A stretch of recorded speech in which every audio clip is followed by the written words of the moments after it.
Show me. wow. That looks sick. Does it fit you okay? Yeah, this is 3XL.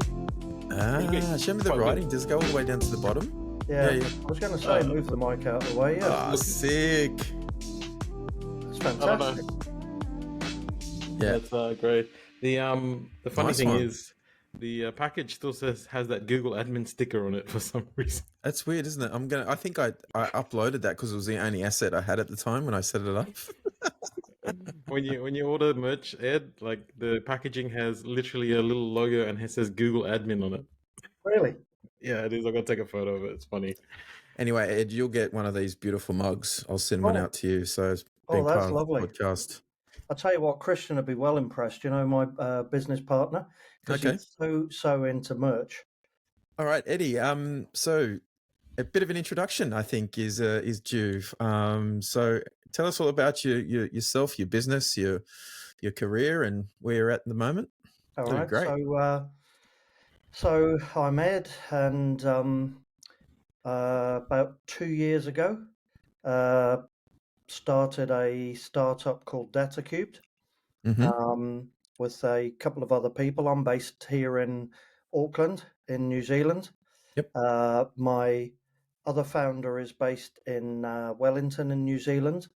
And then the third founder is based in the UK. And so here we specifically do the New Zealand Australia market as a data company.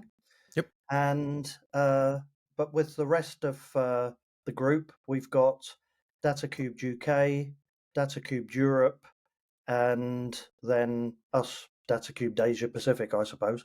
But as I said, specifically, we deal with New Zealand and Australia at the moment. Very good. It's interesting, you know, for people on the podcast, we were talking in the intro about some data things going on at the moment. And we kind of do a modular thing, Nigel, where I would say, you know, because in data, it's always hard when people go, what do you do? Yep.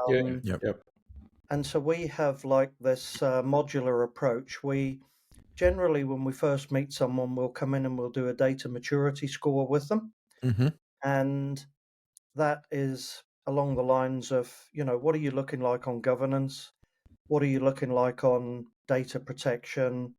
What are you looking like on data security? You know, those sorts of things. Yep.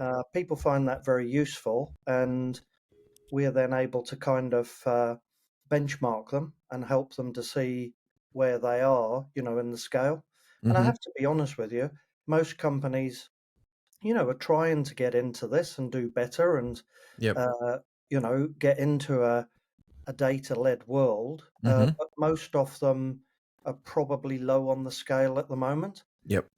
Even the ones that actually think that they're good.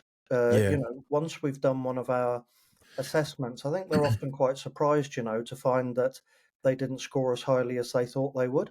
Yeah. And then generally leading from that, we go into like a sort of data discovery module, which again sounds simplistic, doesn't it? But it's literally like, you know, where's your data? Because we find in companies, small, medium, and large, that they think they know where their data is, but they don't necessarily know. And they think that they know what the key data is and what's driving the company and what's, you know, the key performance indicators. Yep. And again, often seriously, we'll have people think that, you know, oh yeah, that stuff's in the data warehouse. You know, we know all about that. Yeah, we just pull the Actually, data out. It just it's appears coming for from us. Mary's spreadsheet, you know, where she's cobbling together stuff from kind of 16 different branches, you know, and actually hers is the key piece of information, but you know, they think it's elsewhere. Yep. So in And terms of, if you don't mind, I'm just going to jump in as we go. Yeah. So in terms of, because I'm in data, I'm super interested in data, and I really enjoy working with products like Tableau, and I find it really easy to visualize the data that, you know, that gets produced by a particular department. So, in my career, heading up e-commerce, it generates a lot of data. Mm. Customer interactions, business interactions, internal, external, point of sale systems and warehousing systems. So there's all these disparate systems that are generating really interesting data. And I find that, you can put them together, one off, visualize it really well, but it's very hard to, as you say, find Mary's spreadsheet again when she updates it. She might only update it on a Wednesday, but if she's not in on a Wednesday, it Yeah, gets done on a Friday. yeah, And then all of a sudden, you're running the report on a Wednesday. You don't know she's not there on a Wednesday. And then next minute, all your numbers are wrong. Similar things in, sort of previous lives for me. What are you finding when you're dealing with these businesses? And do you find that when you come in, as you say, their scorecard isn't as good as what they're expecting to get an A, and you come in and it's a yeah, bit of a B or a B plus? yeah. Is there much of a jump between a B, say a B or a B plus to an A in your mind? Like for a business, is it generally the size of the business, or is it that or What is does that D look irrelevant? like? No, it's not the. Yeah. What's a D? I mean, is a D like you've been hacked and the data's on the dark web? Uh, Pretty much no. A D is literally, we can't kind of find any evidence that, any of these criteria are being matched. Hmm. So, I mean, I could go on and on, guys, as you know, but like some examples are, um, you know, you've got a SQL server. Uh, you've claimed that it's okay, we've patched it. It's got all the latest security patches applied. Yep. Uh, but you haven't rebooted it in a year. So Hmm. there's no point in applying the patches in the first place, Hmm. you know? Um, so it's that whole governance state things. If we bring it into, breaches that are constantly going on at the moment, I mean, we read Yes, about they them are. literally Every week weekly there's a new now. one. The Hmm. big thing with Latitude Financial Services Hmm. was that, and I'm angry about this personally, Yeah. is that the data should not have been there in the first place. Yeah. So, no data retention policies, no cleaning out of the systems. And so, in actual fact, people like myself who had closed an account 10 years ago Like me, I think it and was. had Yeah. actually transacted with them 15 years ago, Mm. my personal details, date of birth, address, driver license, etc. So yeah, things like that. We also find Nigel and Ende knows this as well. From work we've done in the past, that people are very good at saying, I got a security company in, and they've secured the network and our firewalls, and kind of they've done this security assessment, etc. But again, we often find that what's actually left is the data. And it's almost you're educating people to have a reverse stance on it and to go, Mm. look, just assume that you're going to be broken into. Now, let's try and make this data pretty much useless to Hmm. whoever has lifted it. You know, Hmm. attack vectors shouldn't be allowed to get to data that is in plain text. Often the lack of data governance itself says, well, there's kind of a lack of a data strategy, Yeah. because we can help with that and often assist in re-architecting something that they already have. We often go in and we show people what a modern data platform looks like and what Hmm. a customer data platform looks like. Hmm.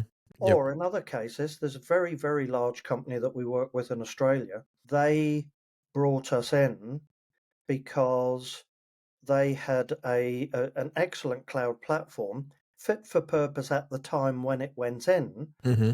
but technology and concepts had moved along, Yep. and it wasn't being either A, run as efficiently as it could be anymore, so it was costing a lot of money, and B, it wasn't as modular and modern as it could be.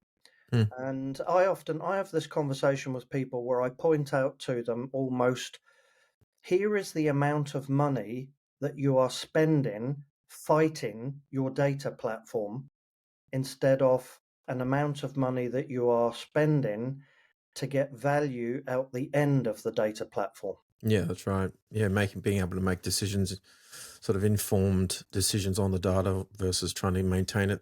Yeah. Spending money at the other end is super important. Actually, it's funny you say that because it's in real world. That's exactly what happens, isn't it? I mean, or businesses put these systems in, Yeah. and I've seen it. Well, Ende and I've seen it before because we've worked together. They put them in, and then they realize, well, the problem they were trying to solve back when that was put in no longer exists. Yeah.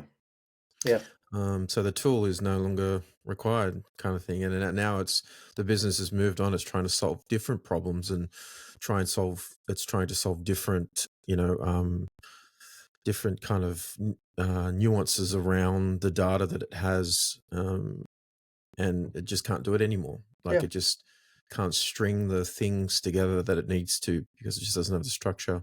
Well, As you say, the modularity of these systems is super important.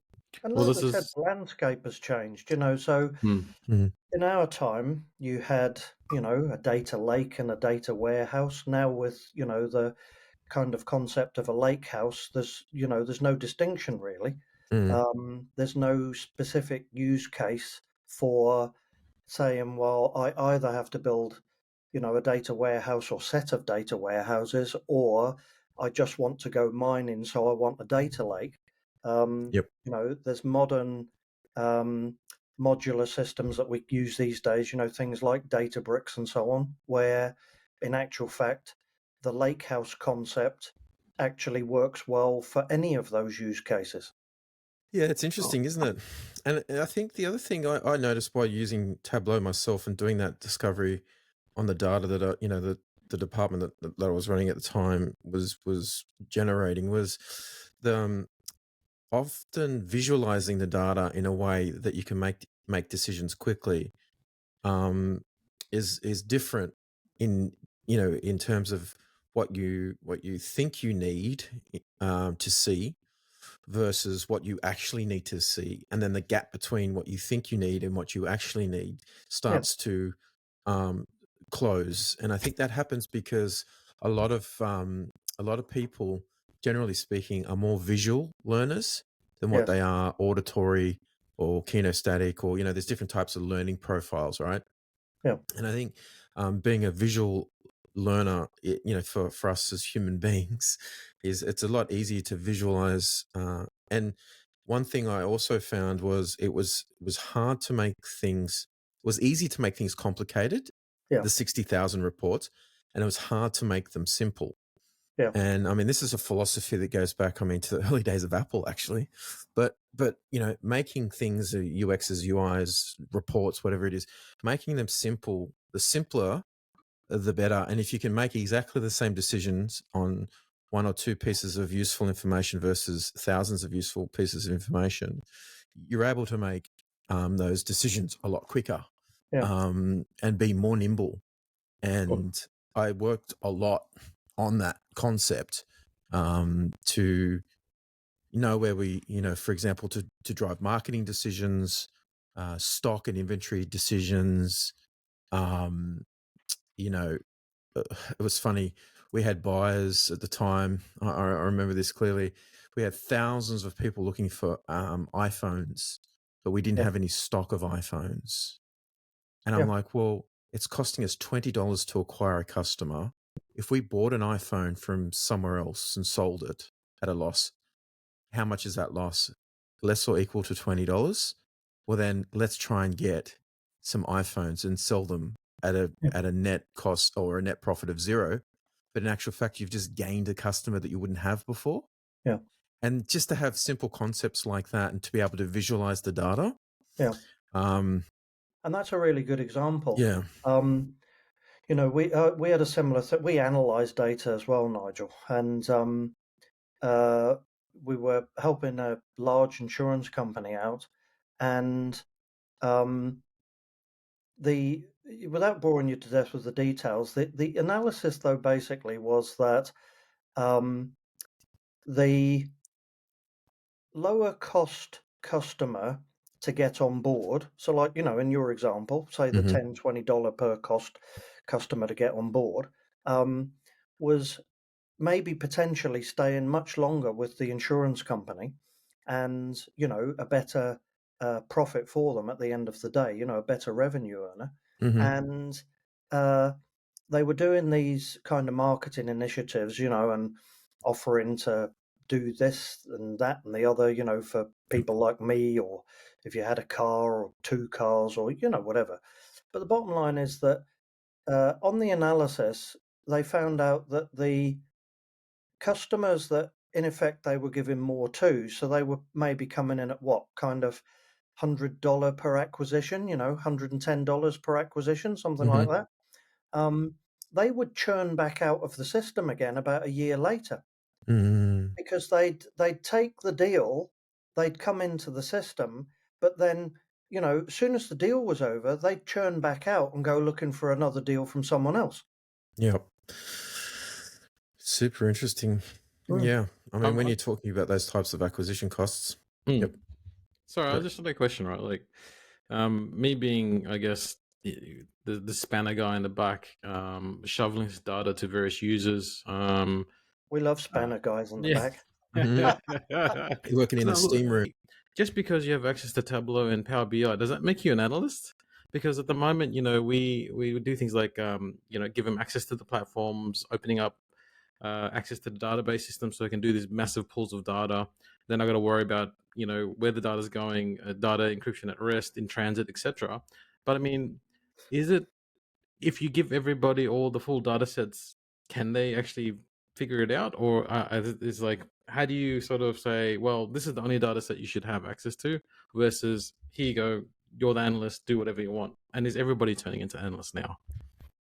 No, I mean you're spot on, Andy, right? And that is another fallacy that somehow, oh, it's okay. Look, Microsoft have launched this cool Power BI, and we get it free, and it's awesome, etc. And of course, we all know you don't, because if you want to do something meaningful with it, you then suddenly have to pay for the Power BI Pro licensing. But look, all of that aside, you're right. There's this modern notion, almost to pick up on Nigel's point about, oh, look, this is dead easy. It's just like an Apple iPhone. You still need to understand your data. You still need to understand your company. And I think I'd like to think that's what we bring to the table, is that, we work with people really to kind of work out with them what's meaningful to you. What's meaningful that can change the direction of this company, add value, change the way that you work, whatever. Make decisions. um, and then we'll work on trying to construct something for you. Now, as I said, unlike a report, you can still go drilling and you can see why, that in Nigel's terms, why the lovely looking pie graph looks like that, so you can go down behind the surface and look at the figures and get an understanding of, what's, that looks odd. What's changed that? Why, is that coming up as a big red quarter of the pie chart, Um, but no, as you've rightly pointed out, you can't just kind of go to somebody, hey, here's Tableau, here's Power BI, knock yourself out. Mm, Connect to this data lake and have a merry old time, mm. because Yeah, they'll it's just almost like the self-service analytics concept. The Tableau tried to push a while, and then they realized fairly early, not that they tried to push, but they were introducing self-service analytics. Oh, just connect to the data lake, and here's all the standard reports. But hey, you might want to create something beautiful for your department. And then they realized, oh shit, that's creating analytical anarchy. I think they called it, was their term.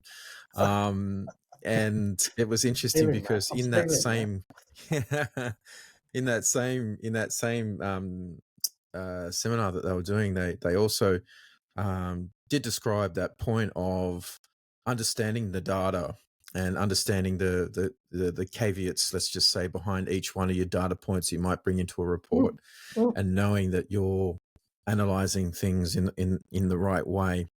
But I mean, just on that point, Ende, that which is a really good one about not creating analytical anarchy and creating an environment which gives, I suppose, people sitting in front of Power BI or Tableau, whichever tool it is, um, they quickly become empowered when they see how easy it is to generate really interesting things, Yeah. and they can get caught up in this. Um, I think they tend to create. Um, I sort of describe them as kind of like it's just like shrapnel, from reports, and they tried to then make decisions on that, and these reports, which is essentially just rubbish. They're just shrapnel from what was the original report, or so on. Um, Another brilliant term. I said I'm stealing yours, but we all know the old one, which is true: analysis paralysis. oh yeah, yeah, Right? yeah, Because they literally get caught in a loop. yeah. I mean, countless a number of times. I mean, I'm guilty of it myself. I'd be working on a report in Tableau for a day, and you all of a sudden forget what you're actually doing. Yes. You know, it's so funny, right? You're like, actually, what was I We doing? I all was have. starting off looking at, the delivery in full on time reports from Australia Post, for example, for all of my e-commerce customers.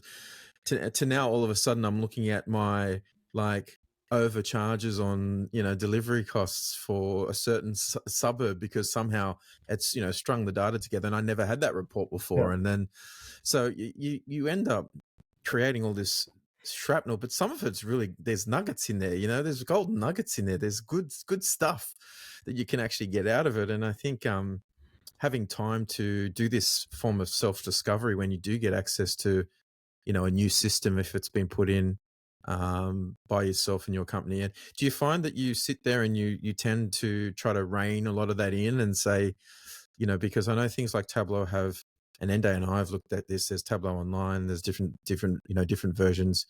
Um, Access levels and permissions can become this gigantic Yeah. task in itself. Just making sure that the right people have access to the right data, and I think we can touch on this the point later on. I think, but having third parties coming in and helping you with that data and helping you with that discovery now that you guys have sort of cleaned up the data, you've done all your ETL processes, you've got your business policies in place, the data is nice and clean, Yeah. everybody understands it. Um, do you find that, um, you have to sort of sit down and once you've finished the project and you've handed it over, do you say, right, guys, these are let's call it those sort of like the rules of engagement, like before you start shooting people, can you just take a moment to understand, these are the parameters that you work within? How does your, Yeah. your company normally handle, those situations? Yeah. Look, we work through. I mean, part of that is working through with them what the operating model is. Mm-hmm. Because again, back to what Ende said, it depends. Not in small companies, obviously, but you might have um, data engineers, uh, data administrators, like what we would have called database administrators, Mm-hmm. um, uh, dashboard, visualization people, etc., etc. So part of it is also we're always honest and upfront with everyone, right? One of the reasons we started it was because we kind of got fed up working in places where less than the truth was being told to us, quite frankly. Mm-hmm. Um, and so no, we're very clear about this. This is the kind of operating model that you would need to run this, and therefore here's the kind of people that you would need. Mm. And again, one recent one I kept thinking of it now. Again, another Australian one is the gap analysis. So basically, we believe that actually you've got people in your team that are capable of these particular roles, but we think you're a bit short here. You've got no one who can like do the data modeling for you or something like that. Um, and so we will highlight things like that, and then also um, help them with because I'm not selling you everything. We don't do everything. I said in many respects, you could still argue we are the data engineers, the data plumbers. And so Mm-hmm. when it comes to some of these other areas that they want to cover, um, we will partner up with companies like yourself, Nigel, and say that actually that's where the skills gap can be filled. That this isn't necessarily something where you should be employing people to do it anyway, because some of them are kind of not one-off jobs, but they're jobs that you do, then effectively, you probably leave them for about 4, 5, maybe 6 months before you come back to do some adjustments or some changes or whatever, especially things like data modeling work, right? Yep. So no, that's them where we help them with either we do believe that you've got the skills yourself or that you can, retrain people or whatever, or here are partners that we work with that we think can help you fill that gap. Oh, very good. It's funny you should say that, because I've been working, and this is probably on the topic of just partnering up or contracting or going out, like knowing your weakness and your limitations. I've been in quite a few organizations, and I think it varies wildly. Like I've been in, or currently working with some organizations now where they're more than happy to outsource. They understand we're understaffed, we're not Yep. skilled for it. Let's not try and take this on ourselves. We've got plenty of good resources out there. You partner up with a good MSA, whoever, or MSP who can provide you those contacts and find the good people in the industry. And then, the star contractors, you find people who just clammed up. They've got the same guy that's been working there since 1985, and they're trying to shoehorn all this modern type work into him, and he's Yeah. just failing. And they don't actually recognize it because they don't even know if he's doing a good job or not. Yeah. I think as well, one thing I will point out to sort of switch it on its head slightly is that sometimes we are called in to, if you like, assist with what I refer to as a hostage situation. And it's the classic, like when we were back to that original story, the guy writing the script himself and, don't worry, leave it to me. And I'm the only person who knows how SSRS runs, report services. I'm the only person who can write SQL code, et cetera, et cetera. We often get called in to help both improve the company and, take them in a new direction, a new strategic direction, a new roadmap. But often they themselves, before even getting in touch with us, have realized that they're kind of being held hostage by a couple of individuals, or maybe, if you're smaller, a single individual. It's the single point of failure, that again, you're carrying risk as a company because, back to where we originally started this podcast, Nigel, some companies are very good at realizing where they carry the risk and others aren't, and can't actually necessarily see it.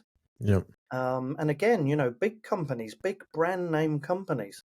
We all know the case about banks, banks running legacy COBOL systems where, the team were all 70 years old because, they'd not migrated to anything else and nobody could find anyone who knew the code anymore, Oh God, yeah.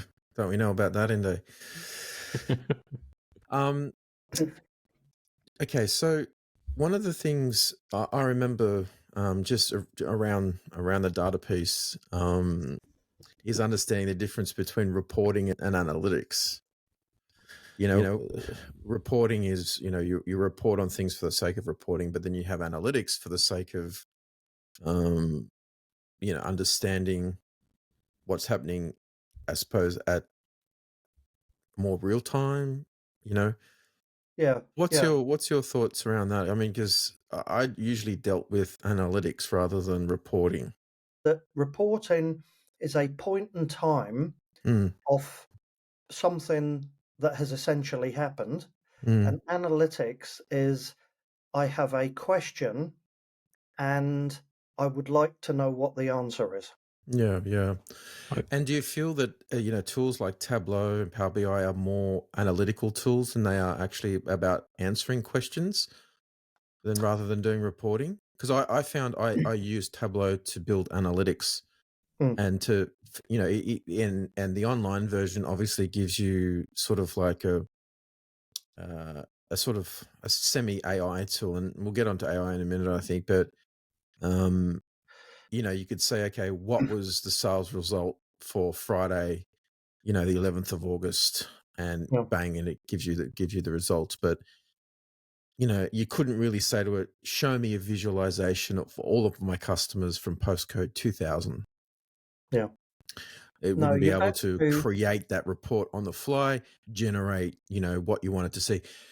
I feel my general feeling is, and using Tableau for many, many years, I feel that it's going to get to a point where you just ask something to either Tableau or whatever system it is that has access to the data, and all of the caveats and all of the data that has been, in terms of governance, has been presented in a way that it understands, this AI or whatever it is understands.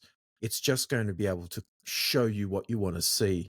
So the thousands and thousands of hours that goes into generating these useless reports, as you said, that 60,000 reports, which only 60 were being used, those situations won't happen anymore. It'll just be somebody sitting there going, the CFO saying, okay, show me all of my net new customers for the last 7 days, Well, and I where just they're from and how much they've spent, and bang, it just appears. I just might bring us back into the cybersecurity realm, right? So obviously, it's a fresh topic for me. In terms of data, and we talked about the difference between reporting and analysis, right? I'm working now. I've stood up a few SIEM solutions now. Security, monitoring, it monitors events and picks up anomalies. So at the moment, the tools I've seen have a lot of nice stuff out of the box. It knows what to look for if there's an attack or an attempt to evade being detected across your systems. So I don't know if anyone's familiar with SIEM, right? Security Information Event Management or monitoring tool. So it gets all your data sources, it correlates it all together, and then it's able to detect if something funky is going on, if it's related to something else on another system. But what I found is with the tools I've been looking, there is a lot of well-defined, I guess, signals that it's looking for. But also, there's a lot of things that a person like someone in my position, where I actually have to think about now, knowing now what it's looking for, ways to get around it. How would I counter it? So for me, is a bit of degree of there's cut and dry reports. AI could probably do it based on parameters it's learned or what we've defined. But honestly, there's still, for me, there's going to be instances where like I'm working on both sides, a red team and blue team is trying to figure out, well, I know that a SIEM would be looking for something like this. What's something really mundane that I can push traffic or hide my activity that a SIEM normally wouldn't be able to detect? Because Because you're point to point. extracting data out of a system essentially and storing it somewhere potentially. Correct. So you're talking about a report which is a point in time. Mm-hmm. And if you're talking about basic operations, yeah, okay, I'm using X amount of disk space a month. Looks normal. Yeah. Anomaly would be, you use 80 gigs more than what you normally use. That's an anomaly. It shows up on a report. AI can do it. All the system with anomaly detections do it now. But how do you know that maybe it's incrementally growing, but the data, there's one extra data source that it doesn't normally get into? Like I guess the built-in tools could probably pick that as anomaly, but it's a constant battle for me. There was a system that I saw a few years ago called Black Lotus, I think, and it had an AI and machine learning proprietary thing built into it. And I'm not a cybersecurity, and I'm not going to start throwing buzzwords around, but from what I saw from a just a sort of high level point of view, I thought it looked pretty cool. And this was in Singapore, and one of the things they showed was for payment systems, it's very useful because the payment systems, generally speaking, there's transactions are a certain packet size and all this kind of stuff.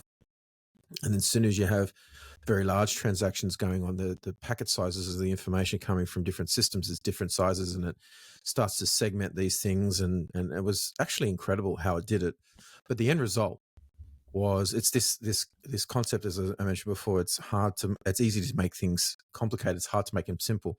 Was just one simple report on a screen that basically showed a threat meter, and that was it.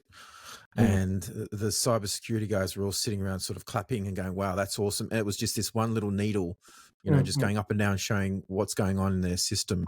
And obviously they all had propellers kind of spinning and, kind of stuff going on.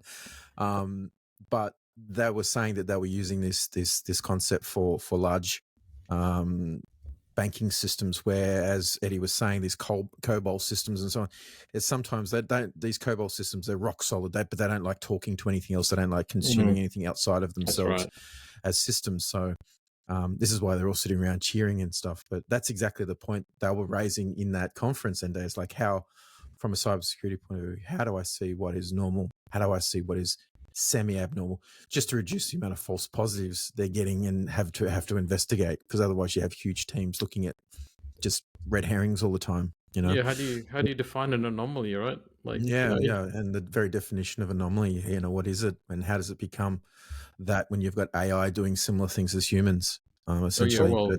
yeah. This is why So that's AI needs super interesting, and yeah, good point. This is why AI needs massive amounts of data.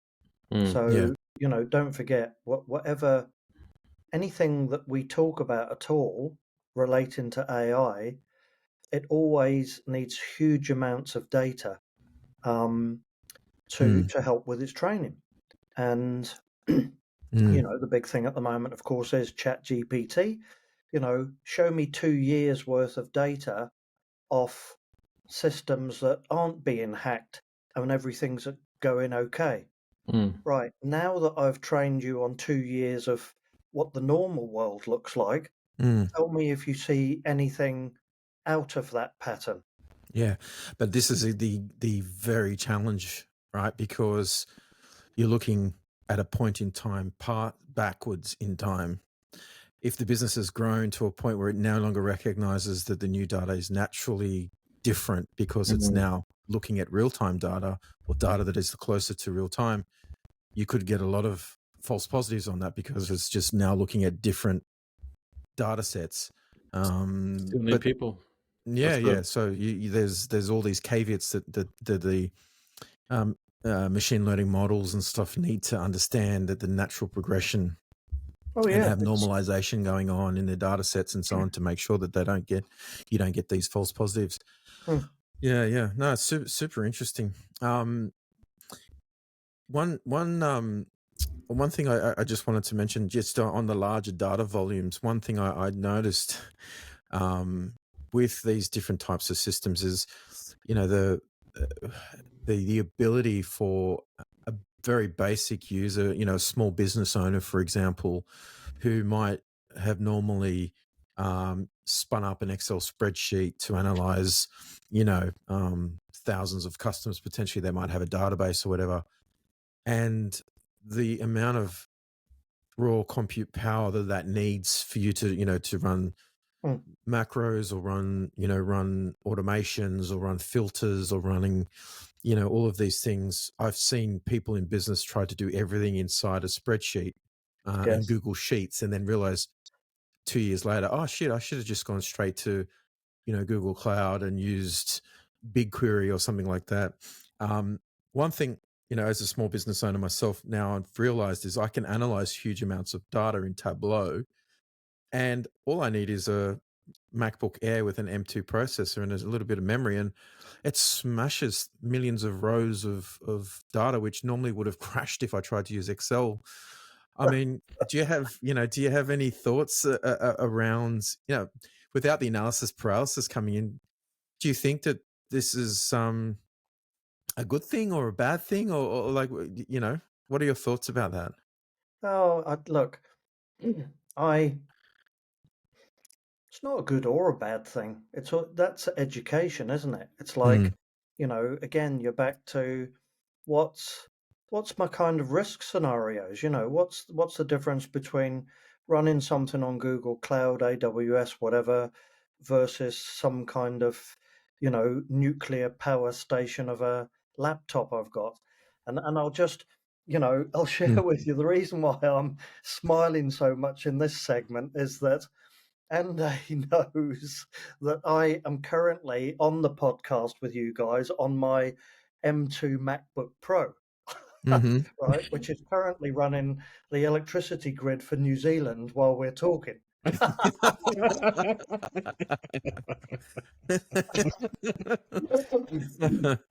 Yeah. Yeah, it's Um, amazing what small business owners try, or even, just generally, like, once you don't think, you just do it. You just start doing it. Once you can, yeah, and you realize you can, you never stop to That's think, should you? And that's I think the that's probably my point. that's exactly it. Yeah, and I because think and so many times I've done it, and then I've realized, and I've put it back into Excel, and I've realized Tableau is double counted rows or something, or and it's not, unless you are an analyst, and you're looking at the data and you're going back to your business model and you're reconciling things and making sure those numbers are correct. You can basically make some pretty bad decisions. I mean, yeah. have you got any stories around businesses making bad decisions on data? Maybe. I mean, that might be interesting. Probably not name names. Yeah, let's Yeah. not name any names. I don't want to get sued, or I don't want you to get sued, Eddie. But yeah, Uh, it is a free country. You can say what you want, but it's all in your opinion, of course. But then they've handed the data to someone or done this or such and such has had a breach, and all the data's been stolen. Yeah, like the police, I think at the moment they've got a big issue. There was a laptop which was sold, and it had a spreadsheet of all the police officers' names, details, addresses, and they mentioned in the news, they were saying that they were worried about, the police had moved out of their homes that were on that spreadsheet because they're worried about something to do with paramilitary attack. In Northern Ireland, the Northern Ireland Police Service has managed to send a spreadsheet out with the name of every single serving police officer in the country and their address and all their details. Right. Yeah. Okay. Maybe it is this. Northern Yeah, I Ireland. saw it on the. That's Yeah. So I caught the end of the story. paramilitary because I believe, because I was catching up myself, and they said that, one of the dissident army groups or something claimed that they now had that information. And I literally, my mouth was hanging open because I was going, that literally, well, you just can't get your head around it. That's like any country going, oops, we just released every single police officer that works for us and where they live. I mean, it just screams something ain't right. It's that saying. It's just like, the way to the truth is to ask the right questions. It's Socrates, And do you remember there was that? Endo, you're going to correct my facts on this. I know you're going. This is why I love having you on the podcast. I think of the ideas and you correct me. No, there was this phone. There's a company who created these phones. I think it was a Turkish company, and they had somehow distributed these between the banditos, or one of the bikie clubs, and they were actually listening. The Australian Federal Police were listening into all of their conversations on these phones, and they didn't realise that this, the information was, their voices were all being recorded, and they obviously were tracking for a while, and they cracked down. Now, this data breach, as I understood it, was what had to do with the Colombian cartels, the drug cartels, and everything. And somehow it's just, I feel like this is a bit of retribution now. Like, whenever I hear the police, because they're on our side, they're the good guys, they're trying to keep the drugs off the streets, being exposed all of a sudden, and it just screams to me like, I don't know enough of the story. But I can fill you in. Basically, there was a device sold by the law enforcement agencies that was made up, by product. I think it's called Anom or something like that. So basically, they Mm. created this product. I think it was Android based, and they touted it and sold it to the criminals as a secure messaging app. And No, so they that's right. That's infiltrated. it. They Yeah. pretended to sell it. They said, "Oh, Mm. you can do your communications within your organization, your organized crime network, and we can't, it's uncrackable or whatever." So after a while, they distributed lots of these units to everybody, and, and lo and behold, It was already hacked. it was already pre-hacked off the shelf. And I guess that's just a little bit of marketing and spin, and then people were snapping it up. I believe it was around more than 800 people nabbed or arrested in that sting, but that was that was the one you're probably referring to. It's nuts. Yeah, it was. I mean, I thought it was brilliant, to be honest. I mean, what a fantastic way of, sort of getting in there and getting the data that that they needed. Obviously, it has to be, in court. There's, there's so many rules you have to go by in order for you to present that information in court, and it has to be beyond reasonable doubt and everything else. And so it was clearly the framework of the data that was siphoning out of these phones was enough to appease a court of law. I think they made him sign in with Google first.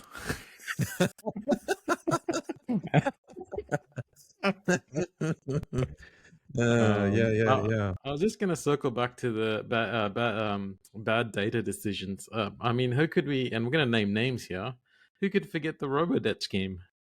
Oh, Oh, yeah. oh, I actually didn't follow that. Maybe we should go Yeah, into that. yeah, we look, did. I I mean, mean, we heard about it over here as well, and we were yeah, like, how on earth was that thought that was a great idea? I believe I'm looking at this is Wikipedia, so we're just quoting what I've seen on Wikipedia at this time, date, and time. So they came up with this idea that they'll use data to go and have automated recovery schemes. So the systems would ring you and go, "Hey, you owe us money," and they've contacted 470,000 wrongly issued debts to be repaid in full. And the tragedy here is obviously there was a death because somebody had committed suicide because It of was the terrible. undue Holy stress, crap. and he wasn't even apparently he wasn't supposed to be owing money on it. So People are fragile. incorrectly. I mean, exactly. That's what these government agencies, they just don't understand what people go through, That's terrible. But Yeah. it shows you this whole conundrum about data, because data itself is gold now. And Yeah. so, It's power, it's like we've information, isn't it? discussed in this podcast, you can use it for good things, you can use it for bad things. That's why everybody's kicking off about AI, and ethical AI, because we know that any of these technologies that we come up with can be used for good and can be used for nefarious activities as well. Yeah. But I remember I followed that. I followed some of the hearings as well, and I mean, it was just awful. Yeah. Things like, the memo went to you for approval. Oh, well, I never saw the memo because I was on holiday for 2 weeks. Oh God. But do you just let people loose with data? No, you don't. Mm. Because if you give people the wrong data, bad things are going to happen. Yep. Yep. Bad Absolutely. decisions made. Mm. One of All the right. things we do as a company, I'll just highlight to you, is we decided this right at the beginning when we started. We never, ever, ever have anyone's data. We always work with the customers and, with their Their system. systems and so Yep. on, but we never, ever, ever hold any data. Now, there are other companies, as we know, like analytics companies and that actually do say, look, effectively, give us your data, we'll mine it for you, we'll find the gold in there, and then, you make some good wedge out of it. And I'm not knocking that in this podcast either. That's not what that's about. I am just simply saying that we chose right at the beginning that we did not ever want to be holding any customer's data. Yeah. Yep. Is No, that no. Ende, from your point of view, is that something like from the vetting process? Is that, as a if I'm a business owner and I say, Eddie, come do some work with me, but first of all, I want you to have a chat with Ende. Yeah, Is yeah. that We something you would look at, this Ende? I totally mean, be part of your vendor vetting process. mm, I think we touched on it a couple of podcasts ago. I mean, you should just probably do your due diligence, ask the questions. Like if I was to engage with Eddie's group, and I'd say, we're about to shift a whole bunch of shift the database over to you. hmm I'd be certainly the IT department would be asking, what's your data policy? What's your data handling policy? Um, what are your procedures in place to protect it? Where is it being stored? These are the questions that everybody should ask when you're handing stuff over. Like when I before I started into cyber, I was sort of looking at privacy laws, etc. And I think when I was going to go and collect, this is JB Hi-Fi, biggest retailer. Yeah. They took a copy of my license. I think it's for a click and collect or something like that, right? yeah, Yeah. And I went, okay. I personally don't care too much because I tend not to put myself out there too much. But at that point in time, it was fresh in my mind. I said, "Hey, what are you going to do with it?" And and to credit of JB Hi-Fi at the time, the staff member rattled off exactly what they were going to do. We take a photocopy, we hand yours back, we hold it here. Once the mm, transaction's done, at the end of the day, it all gets shredded and put in secure bin. They knew the process off the top of their head. yeah, Either they've been asked or they've been trained, and it's very well. And I went, probably great. both. So correct. Mm, We don't put it anywhere else. It just goes straight. We just use it to verify, and then it gets shredded. mm, Perfect. That's what I wanted to hear. And so those are the sort of things you want to get from a company that you're going to deal with, especially if you're going to push data to them. You should probably ask that question in general if you're going to have some sort of interconnect agreement and stuff like that. How do you mm. guys handle stuff on your side? So absolutely Yeah. part of the process. Yeah, I mean, this day and age with APIs and everything at 1 minute, as you're saying, you don't know where your data ends up. Sometimes do businesses know where the data physically ends up? In that example, and you could have, if they had maybe taken it with their phone, uploaded it to a system somewhere to mark off your thing, and then next Yeah. minute that's stored on a database in the cloud somewhere, and now it's available to an API query, Yeah. which somehow gets exposed Yeah. to the web, unfortunately, and now next minute your license is now out on the web, for sale on the dark web. Yeah. It's sometimes it is better just to photocopy things and shred them. Well, and But I mean, it becomes part of that, it's the that risk and reward process, doesn't it? Let's talk about future predictions in AI, and I'll start with what I think is a future prediction, and we can do yeah. some cutting, and then I'll let you comment on how much bullshit you think I'm talking. So my prediction, again, I think I'll go back to the point, is you'll go, hey, Chat GPT, tell me about the situation of my business at the moment. What's the short term and long term outlook, and then it's just going to spit out based on the data you have. So at the moment, I just rewind back a bit. So at the moment, ChatGPT, these language models, they're all trained on big data sets. As you said, you need big amounts of data. And one of the quotes I saw just recently was that the difference between humans and AI is that humans can make decisions on a small amount of data, and AI needs a lot of data. So if it doesn't have a lot of data, it's kind of useless. Where humans have, an Intuition? emotional intelligence, there's all these different things that come into play when humans make decisions about certain things, right? So AI is only always going to be a tool to solve a problem. So it becomes the human's decision then to work out what problems am I trying to solve. And then the AI can then work out whether or not those problems that the human is trying to solve are the real problems. All right. My general feeling about Tableau and all these BI platforms, and to your point before when you mentioned, does the average business owner become all of a sudden an analyst?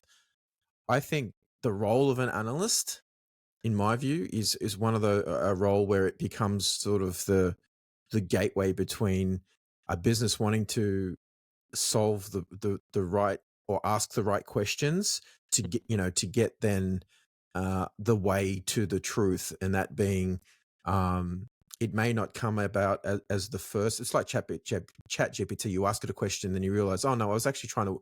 It gives you the answer, and then you realize, oh shit, Sort of question you are supposed It's to a be bit like asking. C3PO. Sorry, can you rephrase the question? It's sort of like it's still very much like it's not going to pass the Turing test anytime soon.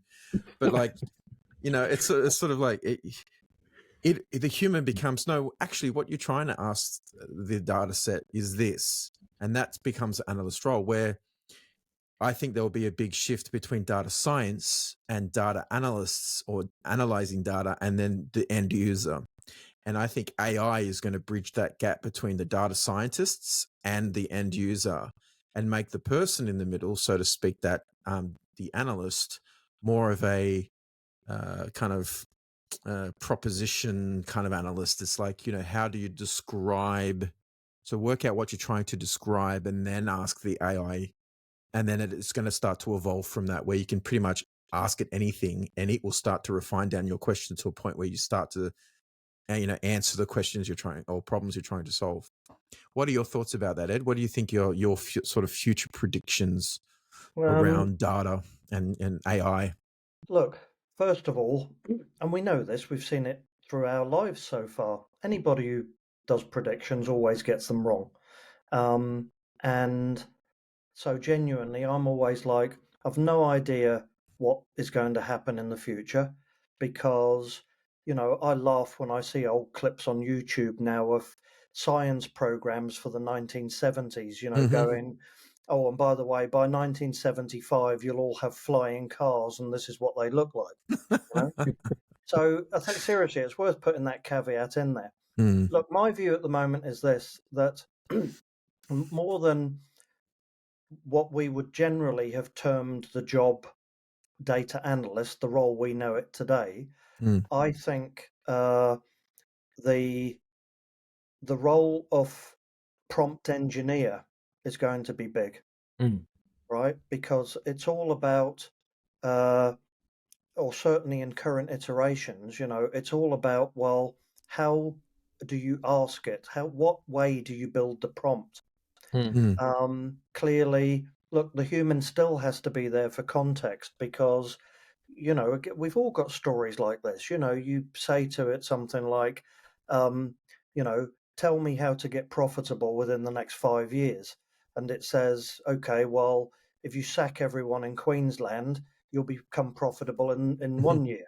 Yeah, it's And all you're of a like, sudden, like Elon Musk says, that humans become like the house cat. All of a sudden, all your valuable people with who you love and you know are in your business and have made it what it is, become the house cat. yeah. Yeah. So,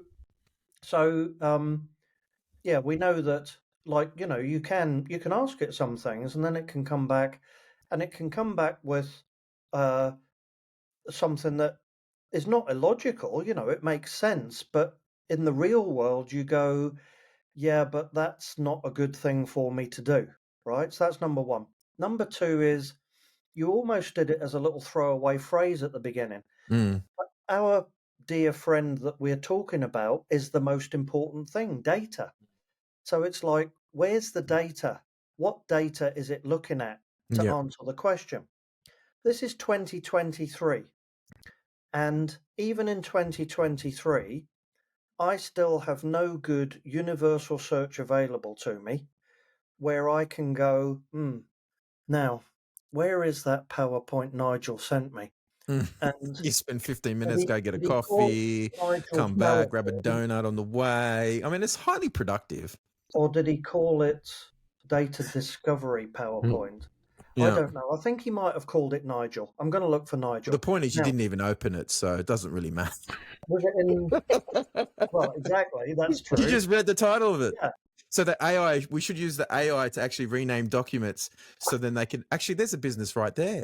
Yeah. Renaming documents. Like Google wants to rename your document the first thing you put on a spreadsheet or a doc, but it's not actually what you want to name it. Us on this screen, and everyone, I guarantee, is nodding their heads and going, "Oh God, yeah, look, I'm there, I'm with you," right? Because you're going, is it in a Teams channel? Did he send it to me in Outlook? Maybe it's on SharePoint or something. Did he WhatsApp it to me? Yeah, Yeah. I think it was on Slack. I think he slacked it to me, right? So the point is that even today, in like minor bits of data, half the time we go, I've no idea where it is. And then you You know? open it and it's not even useful. Yeah. Yeah. Well, that's if you It think. literally is pictures of house cats. So there goes your morning. Now it's time for lunch. Yeah. So now you can say, hey, AI, where should I have lunch? Well, according to your urine sample this morning, You shouldn't. did anybody ever see that? The Japanese toilet that would analyze your urine and send it to your doctor? That's a true story. That's technology. Yeah. But it uses AI to determine whether or not you're healthy or not. Next, they'll have an ejector seat with a gillet, with some sort of shredding machine and just get rid of the humans as they don't need them. Look, I'll add my 3 points. Just closing out. Look, number one, I love what it's doing now. I love ChatGPT, Bard. It's amazing. I use was it GitHub Copilot to do the editing and stuff like that. It's really helpful. Yeah, that's number one. I use it every day. I use Grammarly Go, which is the new a little. Well, they thing had to help reinvent their business model, I think, because they were using AI, their own AI, weren't they? So Grammarly Go. Now it's such a useful tool to make me either sound intelligent. Like it even asks you with the tone that you want. I just literally bash a paragraph of random shit in my emails before I send it, and I go Grammarly Go if I can make it better. We know, right? You know what is so funny? I think, and it goes, "Hello, sir." Ende, I think my typing skills have gotten better, but my grammar and in actual fact, the ability to it's a bandwidth interface problem. This neural lace thing that Elon Musk is doing, I think is going to be pretty amazing. But you type stuff out and then you look up and read what you've actually typed, and it's actually not. It hasn't got anything to do with what you were thinking about. I mean, there's a brain to keyboard user interface problem here. Grammarly Go is going to fix all of that. A wonderful vision of what's coming out, but then you end up with like a wish.com email. I don't know how many times I've typed things on LinkedIn and then I go back and read them again. I thought, how the f can I sound so stupid? It was so profound. What I had in my head was amazing, and now it's just garbage. Yeah, but for what it's worth, and now it's such a wonderful tool to help me with my everyday life, and I, encourage it. But the thing that a lot of people tinfoil hat brigade are saying, and rightly so. And I'm working on there's specifically a generative AI policy that we got to review. Or I got to review is like, okay, learning models are great, but where does your data go? Like, this is probably more Ed's realm. Like, if I type in a question like, this is my company, and this is the. Well, first of all, let me preface this. Is anybody else really polite to the AI? Do you start with please, or do you just go fuck and just write me a pen of code? I started off being so polite. It's a bit like Siri. I started off being so. Oh, thank you, Siri, for that. Excuse me, Siri. Can I ask you a question? And my kids were doing the same. Next minute, hey Siri, what's the weather? That's shit. It's raining. You can do better than that, Siri. I want a sunny day. But I digress. Is like, where does it? Because I know with Copilot, I've been looking at specifically. It says, do you want to use code from the wealth of knowledge, like the breadth of knowledge, and or not, right? So that stops you from accidentally pulling in some malicious line of code that you shouldn't have put in your thing, right? How does that work? I don't know the answer, but I'm just asking, like, when you're typing shit, is it learning already, or how does it? What you type go into the pool? Yes. Well, it would do, and it would use things like latent semantic indexing to know what your next most likely word is that you're going to type, and then from there it will start to predict what your tone and what it thinks essentially is the next right thing. Is it a concern? But that's where the machine learning models come in, and that's why ChatGPT has the thumbs up and down, because they've actually said that GPT-4 is actually dumber than what it was when it was first released. All of a sudden, and I just laughed and I thought that's because there's so many stupid humans using it. That's right. You get your toys taken away from you. I can't see Michio Kaku or like these theoretical physicists sitting there talking and using ChatGPT to answer the theory of everything, right? It's just dumb people like us using ChatGPT. People can't exactly brain to keyboard into the app. I think it's And a also, positive. some of it is just unknown, right? Mm. Like, because, and that's what it is worrying people. That's what sets people off, because more and more people are understanding that the neural networks, even the scientists, the super technical people themselves don't know, like, how or why it came up with the output. In the old days, you simply tracked back code. Yeah, that's what I was Nowadays, going to say. Exactly, 100%. You're spot on, Ed. Right?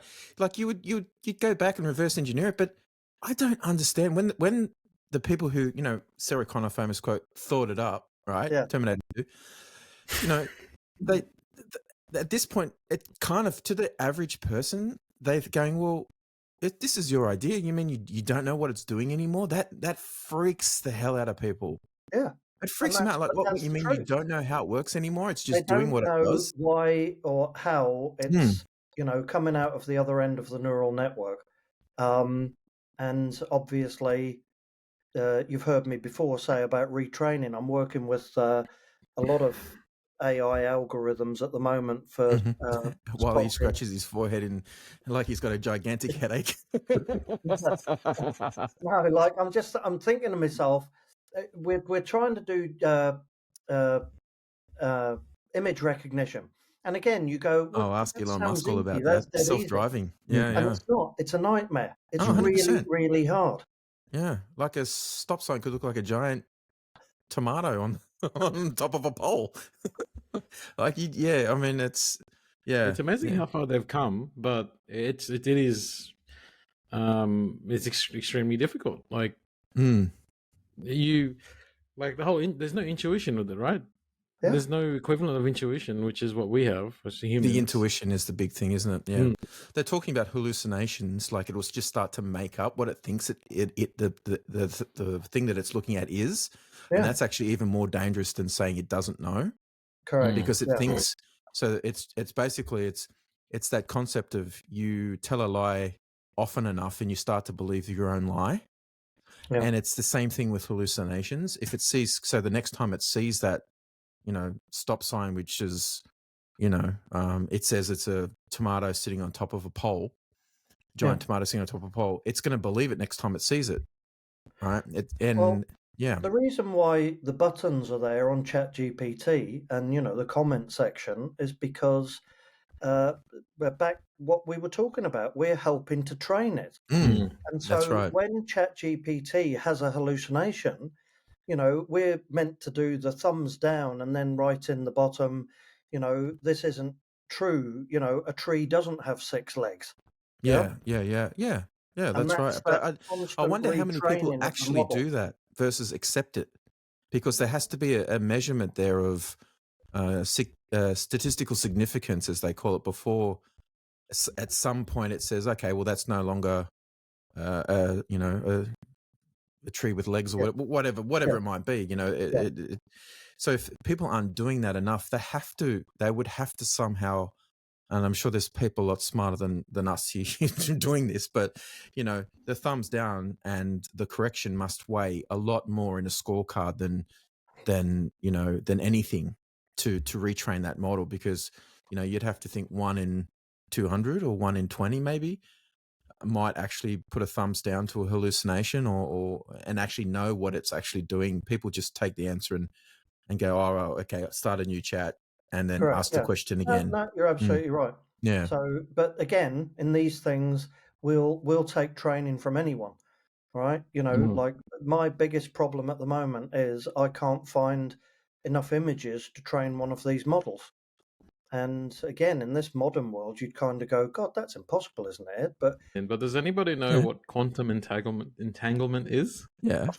Yeah. Quantum Jesus, entanglement. dear, Yeah. Right. no. Yeah. So basically, right, they've demonstrated this with photons. So basically, you get two particles or whatever, right? That are entangled. Yep. And you entangle them, Mm-hmm.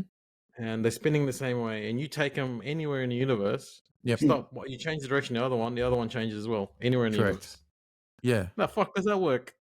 I don't think anybody knows. That's I the think Anyway. they think That's the they point. know. When you started, I was like, "Oh God, here we go." Because you're talking about like neural How neural does that networking. work? That could be podcast number 5, but I need I beers don't as well. know. Yeah, I think we need some beers for that one, and we might do that one. But that's how quantum computing works, and that's why it has to be almost at absolute zero, because any vibrations or any kind of interference with the entanglement can cause them to become untangled, and the compute gets dropped. I'm just throwing out Michael quantum sounds so entanglement convincing, buzzwords doesn't now, dude. he? She's like, "Yeah, I'll buy one." Just buy yourself one of those D-Wave machines. They're pretty amazing, apparently. Fucking all right, look.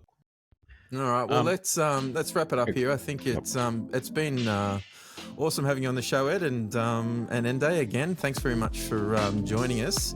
Cheers, I think Michael. we've got a lot more to talk about. Actually, I think if you've got some time in the future, I'd love to have you back on, Ed. I think it's been a great podcast. And thanks for joining us again, Ende. I appreciate it. Anytime. All right, guys. Yeah, good to see you, Andy. Let's Thanks, live Nigel. Thanks very Good much, night. guys. Cheers.